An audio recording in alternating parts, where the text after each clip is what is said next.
Tu sais, la NASA n'explore pas seulement les étoiles, les planètes, les galaxies et les trous noirs. C'est difficile à croire, mais c'est vrai. L'agence américaine fait aussi des découvertes ici, sur notre planète. Alors, qu'est-ce que la NASA a découvert récemment? Y a-t-il de la vie sous la glace? Après avoir analysé des données, ils ont révélé que quelque chose d'incroyable se cachait sous la glace de l'Antarctique. Et cette découverte ne change pas seulement tout ce que nous savions sur l'ensemble du système hydrique de la Terre, mais elle pourrait aussi aider dans nos recherches sur la vie dans l'espace. L'existence de l'humanité pourrait dépendre de notre compréhension de l'Antarctique et de ses secrets. Ces récentes découvertes révèlent donc des informations vitales pour notre survie. Mais avant de continuer, voyons ce que tu sais de cet endroit où tout n'est que glace à perte de vue. L'Antarctique est l'un des 7 continents de la planète, situé dans l'hémisphère sud. C'est le 5e plus grand continent en termes de superficie totale. Cela signifie qu'il fait presque 2 fois la taille de l'Australie. Tu veux voir de vrais météorites? Va en Antarctique. Grâce à son climat sec, l'Antarctique est l'un des meilleurs endroits au monde pour observer l'espace. Mais ce qui est encore mieux, c'est que tu peux trouver des météorites dans la surface blanche du continent. Les scientifiques ont déjà extrait environ 45 000 météorites de la glace. Et ils pensent en avoir détecté au moins 300 000 autres. Comme il n'y a pas beaucoup de roches sur ce continent, il est assez facile pour eux de les repérer grâce à leur couleur sombre. L'environnement sec et désertique de l'Antarctique favorise aussi leur préservation, même celles qui sont tombées sur Terre il y a plus d'1 million d'années. Et peux-tu imaginer une activité volcanique en Antarctique? Difficilement. Pourtant, c'est bien l'endroit où le feu rencontre la glace. C'est en Antarctique occidentale que l'activité volcanique est la plus importante. Les scientifiques ont récemment découvert qu'il existe 138 volcans rien que dans cette partie du territoire. Eh oui! Tu crois probablement qu'il fait toujours très froid en Antarctique, mais non. Ces régions côtières peuvent atteindre une température de 10 degrés Celsius. Mais t'es-tu déjà demandé à quoi ressemblerait l'Antarctique s'il n'y avait pas de glace? Cela peut sembler inimaginable maintenant, mais ce continent n'a pas toujours été recouvert de glace. D'accord, c'était il y a 34 millions d'années. Donc jusqu'à présent, personne ne pouvait savoir à quoi ressemblerait sa surface sans la glace. Mais la NASA a remédié à cela. Ils ont créé des simulations informatiques et ont dressé la carte la plus précise du continent à ce jour. Et ce qu'ils y ont vu est incroyable. Le continent n'est pas du tout plat comme on le croyait auparavant. Il est plutôt bosselé avec des vallées, des plaines ondulées et de hautes montagnes. Mais ce n'est rien à côté de ce qu'ils ont découvert sous la glace de l'Antarctique. Alors, qu'est-ce que c'est? Roulement de tambour, s'il vous plaît. La NASA a trouvé 2 nouveaux lacs subglaciaires. Et ce qui est encore plus cool, c'est qu'ils ont repéré ces lacs depuis l'espace. Comment est-ce possible?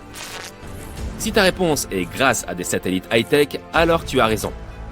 En 2003, la NASA a lancé un satellite appelé IceSat, qui a mesuré la masse de la calotte glaciaire et la hauteur des nuages et des aérosols. Le satellite a aussi permis de créer cette carte de l'Antarctique sans glace. En 2010, l'Agence spatiale européenne a lancé un 2e satellite, Cryosat 2. Son objectif, suivre les changements d'épaisseur de la glace. Puis, en 2018, la NASA en a lancé un 3e, IceSat 2, pour prendre la relève d'IceSat. Il a mesuré l'élévation de la calotte glaciaire et l'épaisseur de la glace de mer. Il s'agissait du laser d'observation de la Terre le plus avancé de la NASA. Il a fourni des données de la plus haute précision. Et lorsque ces données ont été combinées avec celles des autres satellites, il a été possible de repérer ces 2 nouveaux lacs près de 2 autres de plus grande taille. Mais d'abord, comment est-il possible que ces lacs existent? L'épaisseur moyenne de la plupart des glaces de l'Antarctique est d'environ 1,9 km. Cependant, elle peut atteindre plus de 2,8 km d'épaisseur à certains endroits, surtout en hiver. On pourrait donc se dire qu'il n'y a rien en dessous. Mais la science nous dit le contraire. Ce n'est pas vraiment visible à l'œil nu. Pourtant, la glace du continent s'écoule lentement, mais constamment, et ce dans différentes directions sous la pression de sa propre masse. Mais pendant de nombreuses années, les scientifiques ne comprenaient pas comment l'eau se déplaçait. Cela a commencé à changer en 2007, lorsque les données recueillies par l'IceSat ont permis de comprendre ce qui se cache sous la surface. Ils ont découvert pour la première fois un réseau de lacs d'eau de fonte, tous connectés sous les courants de glace rapide de l'Antarctique. Et il y en avait des centaines. La glaciologue Hélène Amanda Fricker de la Scripps Institution of Oceanography a émis l'hypothèse que les changements d'élévation mesurés par l'ICESat se produisaient en raison de la dynamique de ces lacs. Ils ne retenaient pas l'eau de fonte de façon statique. Au lieu de cela, ils se remplissaient et se vidaient continuellement au fil du temps grâce à un système de canaux. Et au fur et à mesure, la glace au-dessus se soulevait et s'effondrait. Mais où allait toute cette eau ? Dans l'océan, bien sûr. Et il s'en écoule beaucoup. Une étude récente, coécrite par Fricker, a révélé que l'écoulement des eaux d'un lac déverse pas moins de 750 milliards de litres dans l'océan en seulement 3 jours. D'innombrables mystères concernant les phénomènes naturels attendent encore d'être résolus. Mais la découverte de ces 2 nouveaux lacs donne aux scientifiques une meilleure idée de la vitesse à laquelle la calotte glaciaire de l'Antarctique se modifie à mesure que le climat se réchauffe, ainsi que de la façon dont cela affecte les courants océaniques et l'élévation du niveau de la mer. Le cycle de remplissage et d'écoulement des lacs provoque également des fissures et des crevasses sur la couche de glace. Les informations que les chercheurs trouveront dans ces nouveaux lacs leur permettront donc de mieux comprendre ce qui se passe à la surface de la glace. Ils pourront aussi évaluer comment ce système de remplissage et d'écoulement influence la vitesse à laquelle la glace glisse dans les océans et les mers. Et cela signifie qu'ils pourront évaluer comment l'eau douce ajoutée peut modifier les écosystèmes marins. Cette découverte peut également nous permettre de savoir si la vie existe sous la glace. Génial! Les scientifiques ont foré à environ 1068 mètres dans la glace et ont découvert que les échantillons d'eau prélevés dans l'un des lacs contenaient environ 10 000 cellules bactériennes par millilitre. Un nombre aussi élevé de vie bactérienne est un bon signe, car cela signifie que les eaux glacées pourraient aussi abriter ces formes de vie plus développées, comme des micro-animaux. Et l'un de ces nouveaux lacs pourrait même être l'endroit où ils vivent. Mais le plus fascinant, c'est que ces nouveaux lacs pourraient les aider à comprendre si la vie est possible sur d'autres planètes. Les scientifiques pensent que la vie sous la surface gelée de la planète Mars, s'il y en a, pourrait correspondre au modèle observé dans les lacs de l'Antarctique. Il est donc possible qu'ils trouvent de nouvelles informations cruciales sur le type de vie qui a pu exister sur la planète rouge. Mais les hivers y sont plutôt rudes. La température la plus basse sur Terre est de moins 89,2 degrés Celsius. En 2010, la température est même tombée à moins 93,2 degrés Celsius. Et le ressenti de ce froid est bien pire en raison des vents forts et secs. Savais-tu que la superficie de la glace de l'Antarctique change aussi tout au long de l'année ? Elle fait environ 3 millions de kilomètres carrés en été. Mais en hiver, elle atteint 19 millions de kilomètres carrés. Pourtant, malgré ces changements, elle reste le plus grand morceau de glace existant sur Terre. Désolé l'Arctique, c'était bien tenté. Tu as déjà vu des manchots ? Eh bien, ces animaux sont les maîtres des lieux, car il n'y a pas de peuple indigène en Antarctique. C'est un no man's land, et aucun pays ne le possède. Sa véritable population est constituée de 5 espèces différentes de manchots, de phoques et d'orques. Malgré les conditions difficiles sur ce continent, tu peux aller y pêcher en touriste et y faire des recherches. Environ 5000 personnes résident sur le continent pendant l'été dans des stations de recherche. Mais quand l'hiver arrive, ce nombre diminue bien entendu, jusqu'à un petit millier. Enfin, la couche de... Il n'y a pas grand-chose à faire en Antarctique, à part des travaux scientifiques. Tu pourrais observer la faune, les manchots et les adorables phoques, et tu pourrais voir de temps en temps une baleine nager dans les environs. L'Antarctique est un immense territoire qui n'est habité que par des scientifiques et des chercheurs venus du monde entier. Ces scientifiques ont creusé un trou à travers une couche de glace assez épaisse en vue d'étudier l'air ancien et la façon dont l'atmosphère se purifie. Ils ont utilisé une foreuse qui leur a permis de creuser un trou cylindrique à 140 mètres sous la surface. Cette glace, à certains endroits, peut être vieille de 800 000 ans et constitue un bon indicateur de ce qu'était le climat par le passé. C'est comme quand on consulte les cernes d'un arbre afin de connaître son âge, sauf que c'est plus compliqué que ça. Après avoir creusé sans difficulté, ils ont décidé de laisser tomber de la glace au fond du trou pour voir ce qui se passerait. Et ils ont entendu des sons vraiment inhabituels.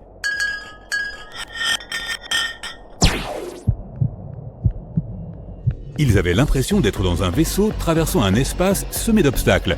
avec de nombreux rochers se fracassant les uns contre les autres. Les sons changeaient à mesure que tombait rapidement le bloc de glace, passant de l'aigu à un son plus grave qui ressemblait à un battement de cœur. Cela a grandement déconcerté nos scientifiques, qui ont jeté un autre morceau de glace dans le trou et ont découvert que le même type de son se produisait, mais avec quelques variations. Ils ignoraient ce qui se trouvait sous la glace et, plus important encore, ce qui produisait ces sons. L'Antarctique compte un grand nombre de volcans dont beaucoup se trouvent sous des couches de glace super épaisses. Les chercheurs ont découvert 91 volcans et affirment qu'il pourrait y en avoir d'autres, ce qui en fait potentiellement la région volcanique la plus étendue du monde. Alors qu'ils effectuaient des travaux de recherche ordinaires, ils sont tombés sur tout un tas de formations souterraines coniques, ne laissant pas place au doute. Certaines de ces formations étaient enfouies jusqu'à 3 km sous la glace. Certains pics faisaient plus de 914 mètres de haut et des dizaines de kilomètres de large. Mais à la surface, tout était lisse et blanc. Il est possible qu'ils aient jeté leur bloc de glace dans le cratère d'un volcan se trouvant sous leurs pieds. Mais c'est peu probable. Même si la présence de volcans souterrains a été découverte par accident, il y a peu de chances qu'ils aient installé leur base directement au-dessus de l'un d'eux. Plus vraisemblablement, ils travaillaient dans une zone où l'étude des climats anciens est plus facile et moins dangereuse qu'ailleurs. Ils collectent des échantillons de glace et les étudient dans un laboratoire. Un peu comme d'autres découvrent un insecte préhistorique incrusté dans de l'ambre depuis des millions d'années, nous renvoyant à l'époque où les dinosaures parcouraient encore la Terre.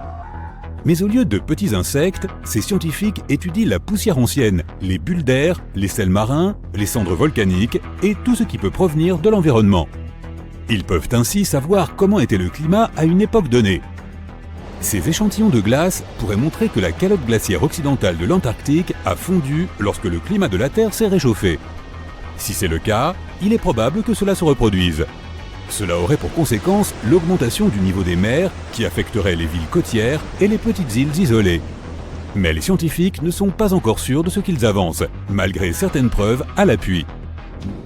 L'étude d'un échantillon de glace peut prendre une semaine ou un an, selon ce qu'ils y trouvent.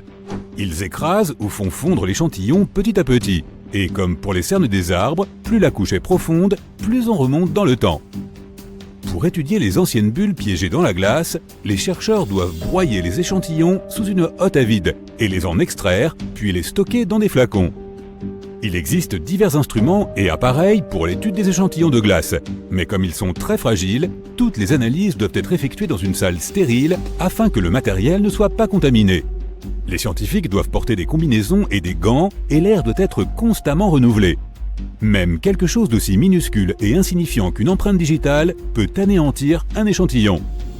Ils recherchent certains motifs qui leur laisseront entrevoir les changements dans la composition et la température de l'atmosphère.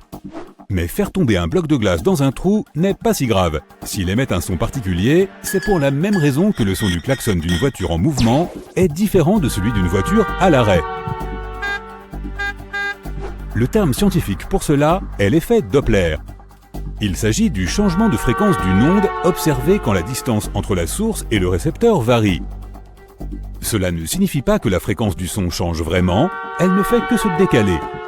Il se passe la même chose avec d'autres types d'ondes, comme celle de l'eau ou de la lumière. Mais pour l'observation de l'effet Doppler, les ondes sonores sont ce qu'il y a de mieux.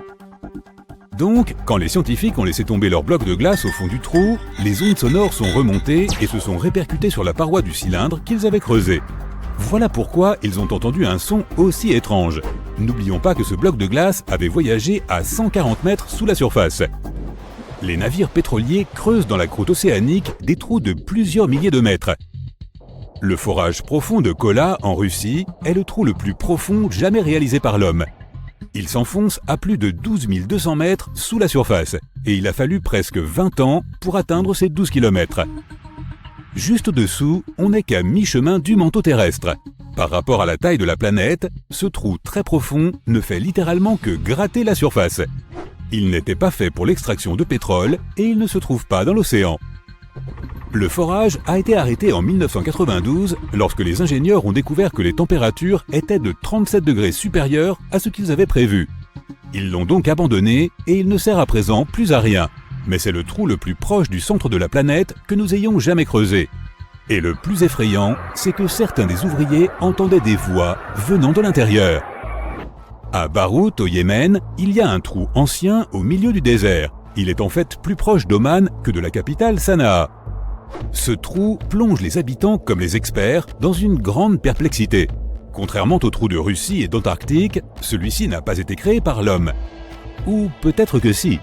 Il existe depuis de nombreuses années et les habitants s'efforcent de l'éviter. Ils n'aiment même pas en parler, car ils affirment qu'il porte malheur à ceux qui s'en approchent ou à quiconque prononce son nom. Ils prétendent qu'il s'agit d'une prison pour esprit, mais nombreux sont ceux qui rejettent cette thèse.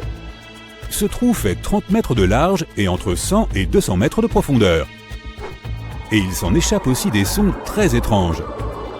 Mais d'après les scientifiques, ce puits n'est pas ventilé et il n'y a donc presque pas d'oxygène au fond. Ainsi, il est peu probable que quelqu'un ou quelque chose vive à l'intérieur. Des grondements profonds ont été enregistrés dans le Challenger Deep de la fosse des Mariannes en mars 2016. Certains de ces bruits ont même été suivis de ce qui ressemblait à des cris perçants. Les chercheurs ont enregistré ces sons en l'espace de quelques semaines à l'aide d'un microphone encastré dans du titane afin que l'immense pression ne le réduise pas en miettes. Et ils l'ont fait descendre extrêmement lentement, car la pression est 1000 fois supérieure à cet endroit qu'au niveau de la mer.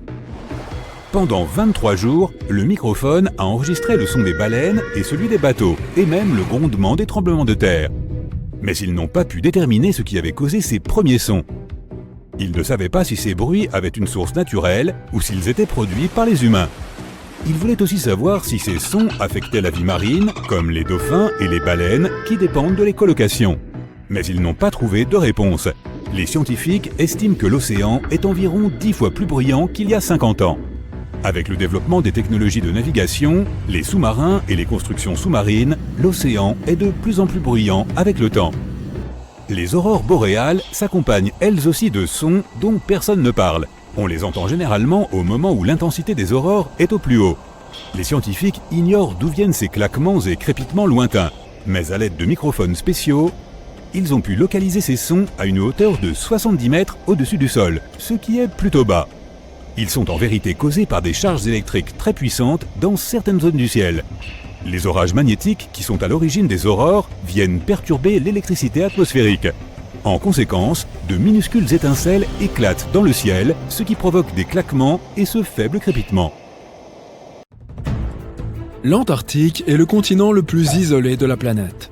Il renferme 90% de la glace du monde, mais il est considéré comme un désert car les précipitations annuelles n'y dépassent pas 300 mm. Difficile de croire que c'est un désert rien qu'en le regardant, puisqu'il est blanc et plein d'animaux sauvages. Mais l'Antarctique n'est pas seulement ce qu'il semble être en surface, car tant de choses sont cachées en dessous, et même au-dessus. L'Atlantide a longtemps été un mystère pour l'humanité. A-t-elle jamais existé? Et si oui, où était-elle située?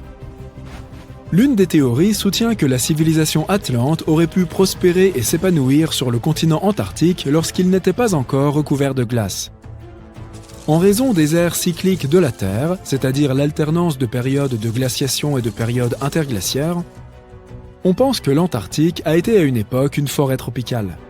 Et une récente photo de Google Earth a permis de découvrir des ruines intéressantes, enfouies profondément dans le lit d'un lac du continent blanc. On ne sait pas exactement à quelle civilisation appartenaient ces vestiges, mais certains experts pensent qu'il pourrait s'agir de l'Atlantide. Ces lacs gelés de l'Antarctique renferment encore bien d'autres choses dans leur profondeur. Dans les années 1970, les scientifiques ont été surpris de trouver de grands lacs sous les plaques de glace du continent gelé. On pense que plus de 400 lits de lacs existent sous les couches de glace. Le lac Vostok, par exemple, le plus grand lac sous-glaciaire, y est enfoui sous 3 km d'épaisseur de glace. Des grottes de glace bleue immaculée s'y cachent aussi. L'eau de ces lacs reste liquide grâce au faible niveau de chaleur géothermique provenant du noyau de la Terre. Et les scientifiques pensent que certains lacs ont environ 15 millions d'années. Parmi les phénomènes uniques qui se produisent sur le continent, l'Antarctique abrite une chute d'eau extrêmement bizarre. En 1911, un géologue australien s'est interrogé sur ce qu'on appelle les chutes de sang. Il était très perplexe devant ce flot de liquide rouge qui se déversait d'une petite colline parmi les glaces de l'Antarctique. Après des années d'études, on a compris que la cause de cette coloration était la forte teneur en fer de l'eau. La dernière pièce du puzzle s'est emboîtée lorsque les scientifiques ont découvert qu'il y avait à proximité un lac souterrain dont l'eau était remplie de fer oxydé qui était à l'origine des chutes de sang. En parlant de mystère, cette photo peut être assez déroutante. Pourquoi diable quelqu'un aurait-il besoin de retirer de l'argent en Antarctique ? Eh bien, faisons d'abord un petit point historique. En 1956, les États-Unis ont fondé la station de recherche McMurdo, qui reste à ce jour le plus grand centre scientifique du continent. Au pic de la saison, la station accueille entre 200 et 1000 scientifiques. Et ces personnes ont besoin d'argent pour acheter du café, des pizzas et d'autres choses pour répondre à leurs besoins quotidiens. C'est pourquoi la banque Wells Fargo a décidé d'y installer un distributeur de billets. Et ils ont même établi un record du monde Guinness de cette façon. Le distributeur Wells Fargo de la station McMurdo est le plus méridional du monde, ainsi que le plus isolé. Il n'y en a pas d'autre à des milliers de kilomètres à la ronde. Les températures glaciales de l'Antarctique peuvent rendre le continent hostile à la vie humaine. D'ailleurs, l'Antarctique est le continent le plus froid, le plus sec et le plus venteux de notre planète. La température moyenne le long des côtes est d'environ -10 degrés Celsius. Mais si tu t'enfonces dans l'arrière-pays, il fait encore plus froid. L'intérieur du continent peut enregistrer des températures d'environ -57 degrés. Le bon côté des choses, c'est que ces conditions glaciales rendent possible certains phénomènes hypnotiques comme les bulles de glace. Ces bulles gelées à l'intérieur de certains lacs antarctiques sont des bulles de méthane. Le gaz libéré lors de la fonte des glaciers finit par geler pendant sa remontée et donne lieu à ce magnifique spectacle. Il y a quelques années, les scientifiques ont été surpris par un trou géant de la taille des Pays-Bas ou du lac Michigan dans un lac antarctique. Ce genre de trou est appelé polynie et c'est un phénomène naturel sur le continent. Mais celui-ci est le plus grand que les scientifiques aient vu depuis les années 1970. Les polynies sont des trous massifs dans une mer de glace. La plupart d'entre eux apparaissent le long de la côte, mais celui-ci a été découvert dans la mer de Weddell, bien plus loin des côtes. Les scientifiques tentent encore de comprendre comment cela s'est produit et quelles sont ses implications pour le climat de la région. L'une des caractéristiques du continent semble complètement artificielle et a même suscité plusieurs théories concernant ses origines. Cette formation ressemble exactement à d'autres pyramides faites par l'homme, n'est-ce pas ? La seule différence est qu'il s'agit en fait d'une formation rocheuse naturelle et qu'elle existe depuis très longtemps. Elle a été découverte pour la première fois lors d'une expédition dans les années 1910 et a été gardée secrète depuis. Elle a été surnommée la pyramide, mais son nom scientifique correct est Nunatak, qui signifie simplement un pic de roche dépassant d'un glacier ou d'une couche de glace. Il existe d'autres pics célèbres qui ressemblent à des pyramides, comme le Cervin en Suisse. Donc non, ce n'est définitivement pas une construction humaine. La liste des découvertes fascinantes sur le continent glacé continue. Alors qu'un programme d'intelligence artificielle analysait un ensemble de données sur l'Antarctique, il est tombé sur une découverte étonnante. Il pourrait y avoir jusqu'à 300 000 météorites non découvertes dans le champ glacé du continent. Des météorites tombent sur le continent depuis des millions d'années. Mais ce n'est qu'il y a 110 ans que la première a été trouvée. Et devine quoi ? Récemment, des chercheurs ont trouvé une météorite martienne en Antarctique de l'Est. C'était la plus grosse trouvée au cours des 25 dernières années et elle pesait environ 75 kg. En général, le feu et la glace sont une combinaison plutôt délicate. Donc, il est peu probable que l'Antarctique abrite un volcan actif, n'est-ce pas ? Et pourtant, si. Le volcan, connu sous le nom de mont Erebus, est le volcan actif le plus au sud du monde. Du magma liquide et de la lave bouillonne depuis des millénaires. En réalité, le mont Erebus est actif depuis plus d'1 million d'années. Et c'est le deuxième plus haut volcan de l'Antarctique avec une hauteur de 3600 mètres. Nous avons déjà mentionné le fait que l'Antarctique n'a pas toujours été glacé. Mais pourrais-tu imaginer une immense forêt tropicale couvrant tout le continent ? Ce n'est pas de la science-fiction, c'était la réalité. Des impressions de feuilles et du bois fossilisés montrent clairement des signes d'arbres tropicaux dans la région. Les recherches sur les fossiles ont également révélé quelque chose de fascinant. l'Antarctique abrite le plus vieux ver du monde. Selon National Geographic, des fossiles trouvés en Antarctique révèlent une espèce de ver disparue depuis longtemps et âgée d'environ 50 millions d'années. Les scientifiques affirment que cette découverte est cruciale pour étudier certaines relations évolutives et que cela n'a été possible que grâce à la congélation de tels échantillons pendant des milliers d'années. L'Antarctique est un continent riche en biodiversité. Les pingouins, les ours polaires et les phoques ne sont que quelques-uns des animaux qui vivent là et dont nous avons connaissance. Mais il existe aussi une espèce de poisson rare et fascinante qui peuple les eaux de l'Antarctique. Connue sous le nom de poisson transparent, cette espèce est aussi bizarre que belle. Ce poisson a dû s'adapter pour survivre aux températures glaciales de l'eau en Antarctique, à tel point qu'il a évolué en un être unique. En plus d'avoir un corps transparent, ce poisson a un sang transparent, ce qui le rend complètement transparent. Et ce, parce qu'il lui manque la protéine hémoglobine qui donne au sang sa couleur rouge. Quand tu penses à l'Antarctique, tu penses probablement aux icebergs, n'est-ce pas? Voici donc quelques faits amusants à leur sujet. Savais-tu que les icebergs ont une durée de vie d'environ 3000 ans? Et qu'avec le Groenland, l'Antarctique est l'une des principales sources d'icebergs au monde? D'autre part, les icebergs peuvent atteindre jusqu'à 210 mètres de profondeur sous la surface de l'eau, et environ 90% du volume d'un iceberg est immergé. D'où l'expression « ce n'est que la partie émergée de l'iceberg ». Qui n'a pas rêvé un jour de franchir le cercle polaire pour en admirer les merveilles naturelles, des ours polaires gambadant sur la banquise aux aurores boréales ondoyant dans le ciel? Eh bien, désolé de te l'apprendre, mais l'Antarctique, pour sa part, n'est pas prête de recevoir des touristes. Pourquoi, me diras-tu? Plongeons dans le vif du sujet. Tout d'abord, où se trouve l'Antarctique? Il se situe dans l'hémisphère sud, plus précisément au pôle.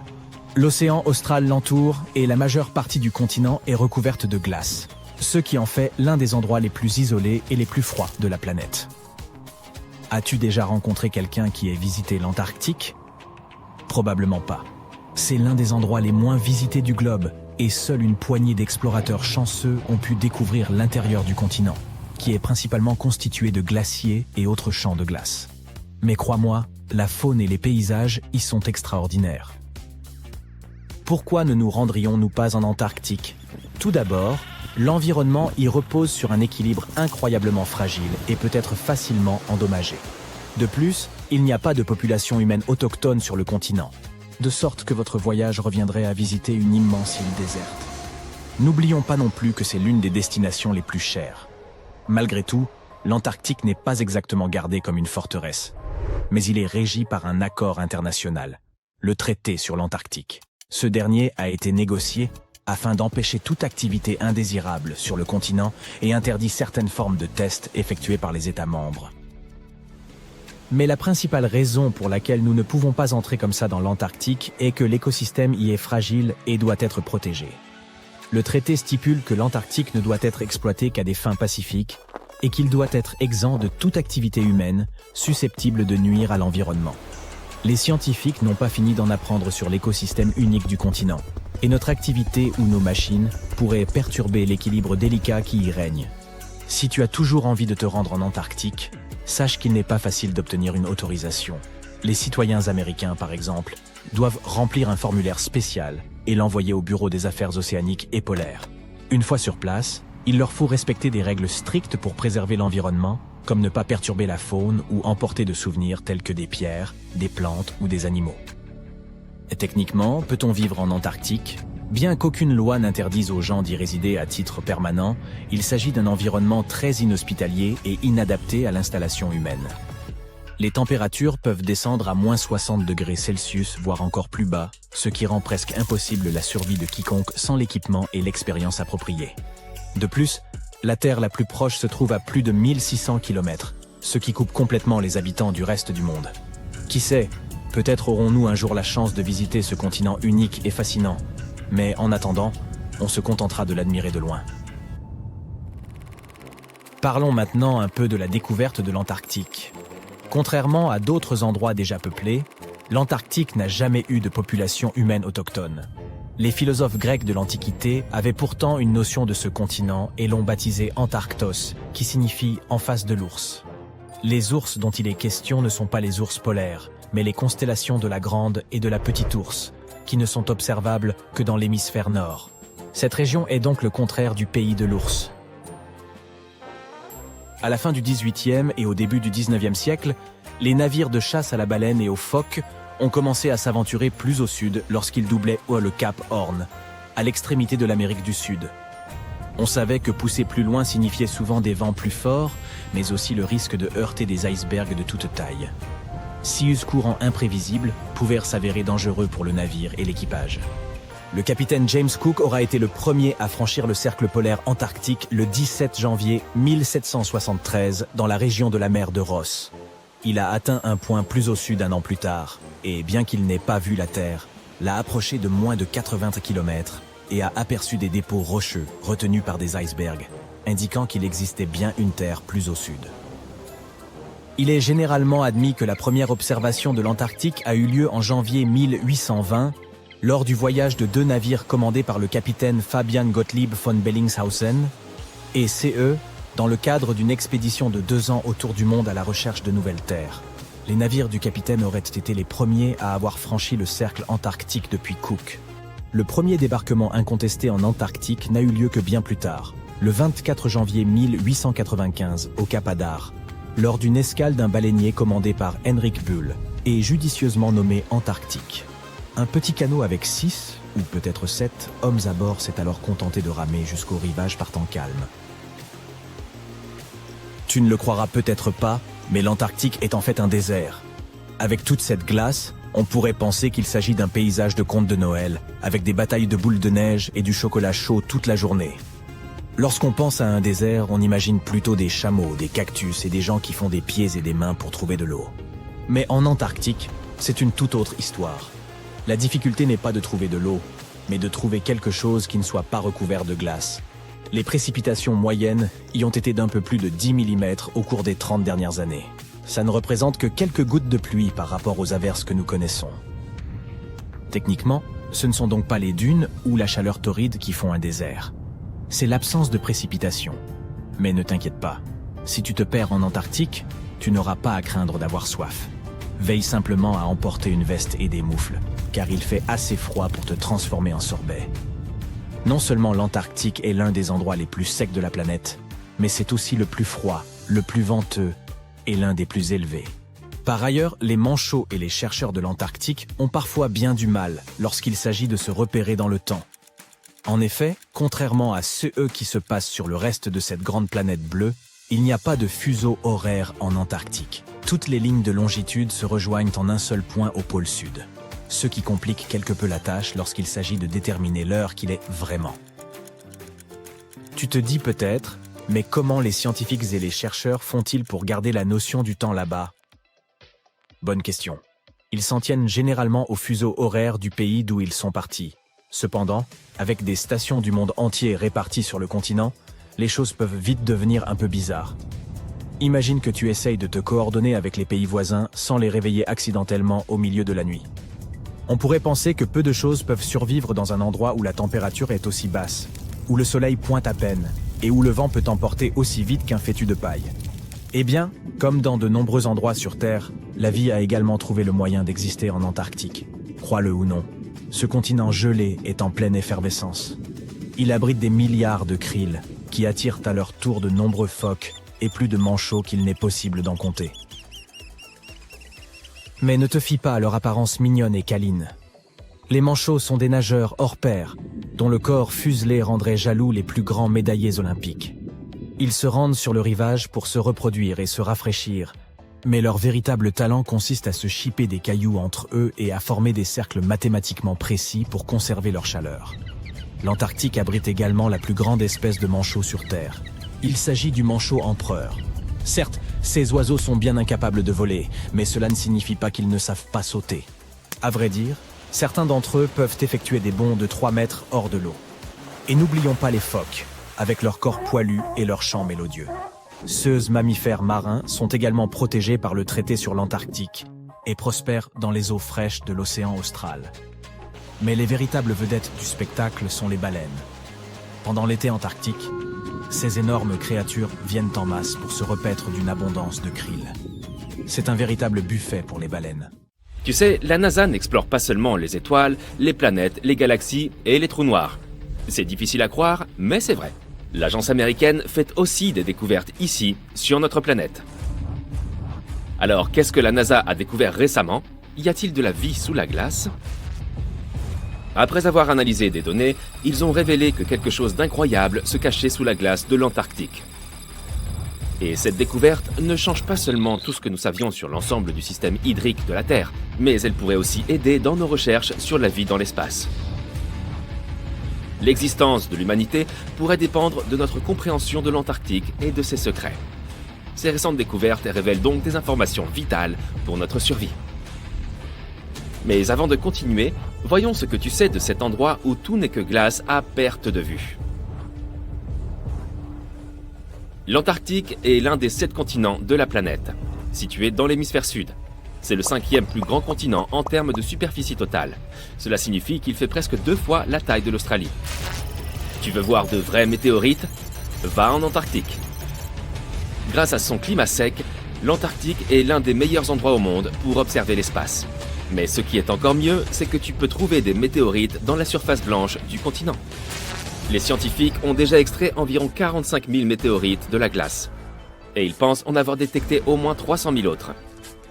Comme il n'y a pas beaucoup de roches sur ce continent, il est assez facile pour eux de les repérer grâce à leur couleur sombre. L'environnement sec et désertique de l'Antarctique favorise aussi leur préservation, même celles qui sont tombées sur Terre il y a plus d'1 million d'années. Et peux-tu imaginer une activité volcanique en Antarctique? Difficilement. Pourtant, c'est bien l'endroit où le feu rencontre la glace. C'est en Antarctique occidentale que l'activité volcanique est la plus importante. Les scientifiques ont récemment découvert qu'il existe 138 volcans rien que dans cette partie du territoire. Eh oui. Tu crois probablement qu'il fait toujours très froid en Antarctique, mais non. Ces régions côtières peuvent atteindre une température de 10 degrés Celsius. Mais t'es-tu déjà demandé à quoi ressemblerait l'Antarctique s'il n'y avait pas de glace? Cela peut sembler inimaginable maintenant, mais ce continent n'a pas toujours été recouvert de glace. D'accord, c'était il y a 34 millions d'années. Donc jusqu'à présent, personne ne pouvait savoir à quoi ressemblerait sa surface sans la glace. Mais la NASA a remédié à cela. Ils ont créé des simulations informatiques et ont dressé la carte la plus précise du continent à ce jour. Et ce qu'ils y ont vu est incroyable. Le continent n'est pas du tout plat comme on le croyait auparavant. Il est plutôt bosselé avec des vallées, des plaines ondulées et de hautes montagnes. Mais ce n'est rien à côté de ce qu'ils ont découvert sous la glace de l'Antarctique. Alors, qu'est-ce que c'est? Roulement de tambour, s'il vous plaît. La NASA a trouvé 2 nouveaux lacs subglaciaires. Et ce qui est encore plus cool, c'est qu'ils ont repéré ces lacs depuis l'espace. Comment est-ce possible? Si ta réponse est grâce à des satellites high-tech, alors tu as raison. En 2003, la NASA a lancé un satellite appelé IceSat, qui a mesuré la masse de la calotte glaciaire et la hauteur des nuages et des aérosols. Le satellite a aussi permis de créer cette carte de l'Antarctique sans glace. En 2010, l'Agence spatiale européenne a lancé un 2e satellite, Cryosat 2. Son objectif, suivre les changements d'épaisseur de la glace. Puis, en 2018, la NASA en a lancé un 3e, IceSat 2, pour prendre la relève d'IceSat. Il a mesuré l'élévation de la calotte glaciaire et l'épaisseur de la glace de mer. Il s'agissait du laser d'observation de la Terre le plus avancé de la NASA. Il a fourni des données de la plus haute précision. Et lorsque ces données ont été combinées avec celles des autres satellites, il a été possible de repérer ces 2 nouveaux lacs près de 2 autres de plus grande taille. Mais d'abord, comment est-il possible que ces lacs existent? L'épaisseur moyenne de la plupart des glaces de l'Antarctique est d'environ 1,9 km. Cependant, elle peut atteindre plus de 2,8 km d'épaisseur à certains endroits, surtout en hiver. On pourrait donc se dire qu'il n'y a rien en dessous. Mais la science nous dit le contraire. Ce n'est pas vraiment visible à l'œil nu. Pourtant, la glace du continent s'écoule lentement, mais constamment, et ce dans différentes directions sous la pression de sa propre masse. Mais pendant de nombreuses années, les scientifiques ne comprenaient pas comment l'eau se déplaçait. Cela a commencé à changer en 2007, lorsque les données recueillies par l'IceSat ont permis de comprendre ce qui se cache sous la surface. Ils ont découvert pour la première fois un réseau de lacs d'eau de fonte, tous connectés sous les courants de glace rapide de l'Antarctique. Et il y en avait des centaines. La glaciologue Hélène Amanda Fricker de la Scripps Institution of Oceanography a émis l'hypothèse que les changements d'élévation mesurés par l'ICESat se produisaient en raison de la dynamique de ces lacs. Ils ne retenaient pas l'eau de fonte de façon statique. Au lieu de cela, ils se remplissaient et se vidaient continuellement au fil du temps grâce à un système de canaux. Et au fur et à mesure, la glace au-dessus se soulevait et s'effondrait. Mais où allait toute cette eau ? Dans l'océan, bien sûr. Et il s'en écoule beaucoup. Une étude récente, coécrite par Fricker, a révélé que l'écoulement des eaux d'un lac déverse pas moins de 750 milliards de litres dans l'océan en seulement 3 jours. D'innombrables mystères concernant les phénomènes naturels attendent encore d'être résolus. Mais la découverte de ces 2 nouveaux lacs donne aux scientifiques une meilleure idée de la vitesse à laquelle la calotte glaciaire de l'Antarctique se modifie à mesure que le climat se réchauffe, ainsi que de la façon dont cela affecte les courants océaniques et l'élévation du niveau de la mer. Le cycle de remplissage et d'écoulement des lacs provoque également des fissures et des crevasses sur la couche de glace. Les informations que les chercheurs trouveront dans ces nouveaux lacs leur permettront donc de mieux comprendre ce qui se passe à la surface de la glace. Ils pourront aussi évaluer comment ce système de remplissage et d'écoulement influence la vitesse à laquelle la glace glisse dans les océans et les mers. Et cela signifie qu'ils pourront évaluer comment l'eau douce ajoutée peut modifier les écosystèmes marins. Cette découverte peut également nous permettre de savoir si la vie existe sous la glace. Génial! Les scientifiques ont foré à environ 1068 mètres dans la glace et ont découvert que les échantillons d'eau prélevés dans l'un des lacs contenaient environ 10 000 cellules bactériennes par millilitre. Un nombre aussi élevé de vie bactérienne est un bon signe, car cela signifie que les eaux glacées pourraient aussi abriter ces formes de vie plus développées, comme des micro-animaux. Et l'un de ces nouveaux lacs pourrait même être l'endroit où ils vivent. Mais le plus fascinant, c'est que ces nouveaux lacs pourraient les aider à comprendre si la vie est possible sur d'autres planètes. Les scientifiques pensent que la vie sous la surface gelée de la planète Mars, s'il y en a, pourrait correspondre au modèle observé dans les lacs de l'Antarctique. Il est donc possible qu'ils trouvent de nouvelles informations cruciales sur le type de vie qui a pu exister sur la planète rouge. Mais les hivers y sont plutôt rudes.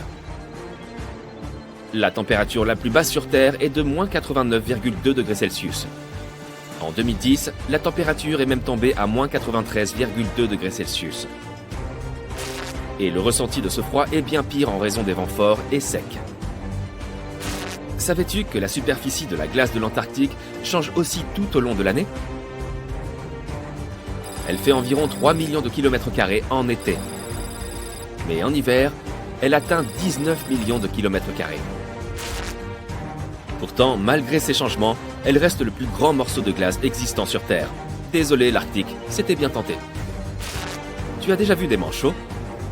Eh bien, ces animaux sont les maîtres des lieux, car il n'y a pas de peuple indigène en Antarctique. C'est un no man's land, et aucun pays ne le possède.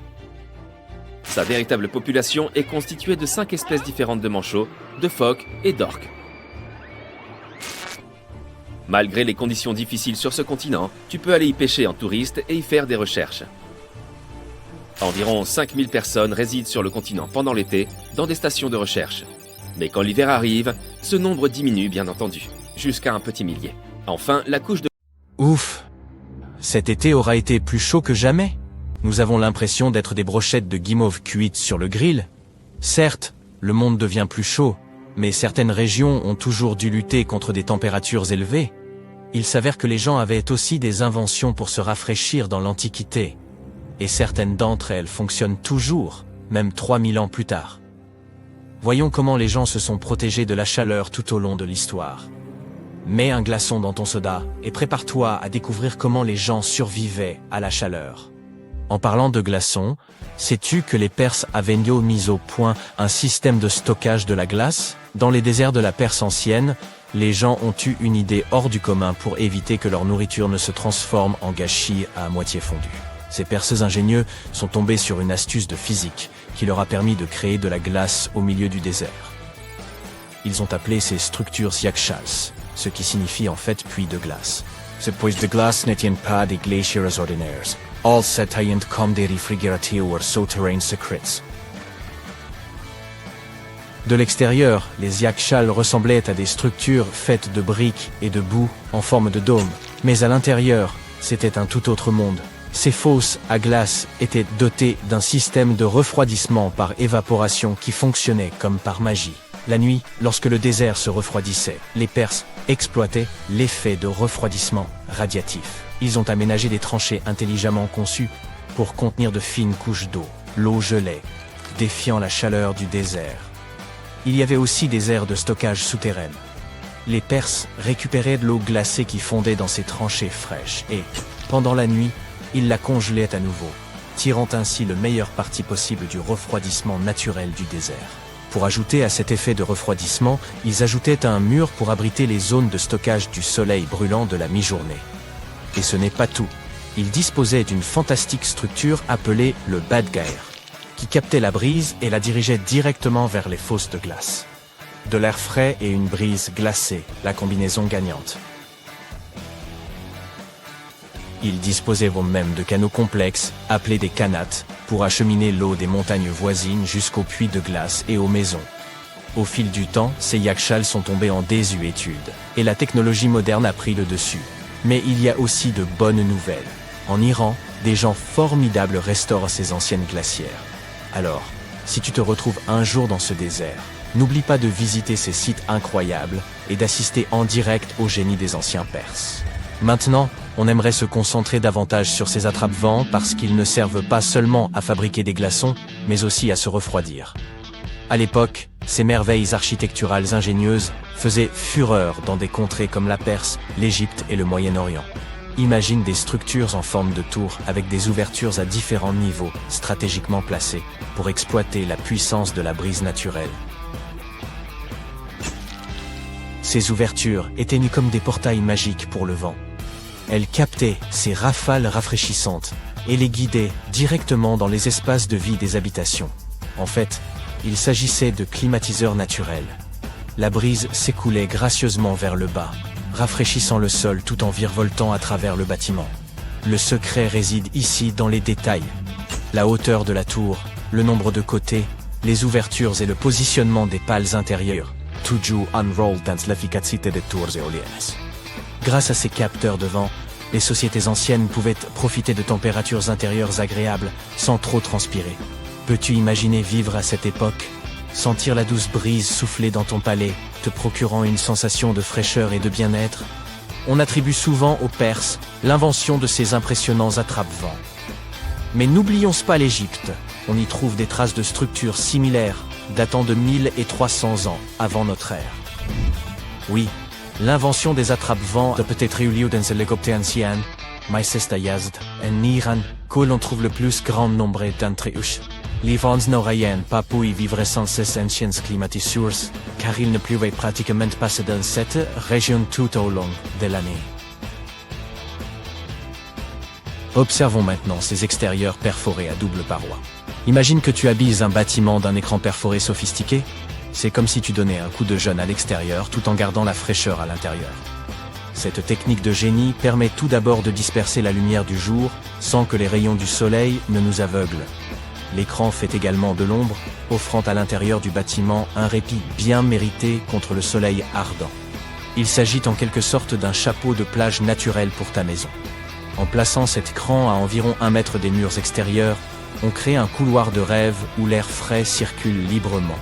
Et bon, ils ajoutent aussi une touche d'élégance au bâtiment. Ces structures sont parfois appelées jali. À Jaipur, en Inde par exemple, la température moyenne pendant la journée est d'environ 38 degrés. Ces structures sont donc cruciales. Les jalis se présentent sous différentes formes, en pierre, en stuc ou en bois. C'est un symbole culturel profondément ancré dans l'architecture indienne. On retrouve sa présence intrigante dans des bâtiments historiques emblématiques, tels que le majestueux Taj Mahal et le grandiose Fort Rouge de Delhi. Mais ce n'est pas là qu'une chose du passé. Les jalis sont toujours présents dans l'architecture moderne et leur charme a suscité la créativité d'artistes et de concepteurs du monde entier. Il orne l'extérieur du bâtiment, sa section transversale présentant une ouverture plus grande à l'extérieur et plus étroite à l'intérieur. C'est là que l'effet Venturi entre en jeu pour étaler sa physique. Lorsque l'air s'écoule dans ce passage rétréci, il prend de la vitesse, ce qui crée une différence de pression entre l'intérieur et l'extérieur du bâtiment. L'air soufflant, à une vitesse plus élevée, est comprimé, et, lorsqu'il est relâché, se refroidit. Le moucharabier est un treillis ou un écran en bois utilisé au Moyen-Orient et en Afrique du Nord. Ces merveilles décoratives ressemblent à des stores de fenêtres. Mais ils ne se contentent pas d'être jolis, ils sont aussi ingénieux. Ils protègent de ton intimité tout en te protégeant du soleil et laissent entrer l'air frais et la lumière. Certaines personnes adjoignent également des pots en terre cuite remplis d'eau, de sable ou de paille humide à leur création. Lorsque l'air chaud passe par les trous, il traverse également la surface poreuse du pot. L'humidité contenue dans le pot s'évapore et rafraîchit l'air. Il s'agit d'une technique peu coûteuse idéale pour les climats chauds et secs. Elle est respectueuse de l'environnement et ne nécessite pas d'électricité. Très bien, avançons rapidement jusqu'à aujourd'hui. Les concepteurs font preuve de créativité et associent la sagesse traditionnelle à la technologie moderne. Les tours Al-Bahar d'Abu Dhabi ne sont pas en reste. Imagine plus de 2000 panneaux hexagonaux qui dansent au gré des mouvements du soleil pour ombrager l'intérieur du bâtiment. L'évaporation de l'eau était une autre arme secrète des anciens, simple mais très efficace. De plus, les Égyptiens de l'Antiquité suspendèrent des tapis et des rideaux mouillés dans l'embrasure des portes. Lorsque l'air passait à travers eux, ils se refroidissaient, ce qui permettait de se protéger du soleil brûlant. Les architectes de l'Antiquité étaient d'un passé maîtres dans l'art de maximiser la circulation de l'air. Ils savaient comment assurer une ventilation transversale et laisser l'air chaud s'échapper tout en invitant de l'air plus frais à l'intérieur. Si l'on se reporte sur la Rome antique, les bains publics étaient l'endroit en vogue à l'époque. Les gens s'y réunissaient pour discuter de politique, faire du sport et bien sûr se baigner pour se détendre. Le frigidarium était l'endroit le plus frais des thermes romains. Après un bain de vapeur dans le caldarium, les Romains se précipitaient dans cette piscine géante pour se détendre. Dans certains endroits, comme la Cappadoce en Turquie, les gens se sont déplacés sous terre pour s'abriter de la chaleur.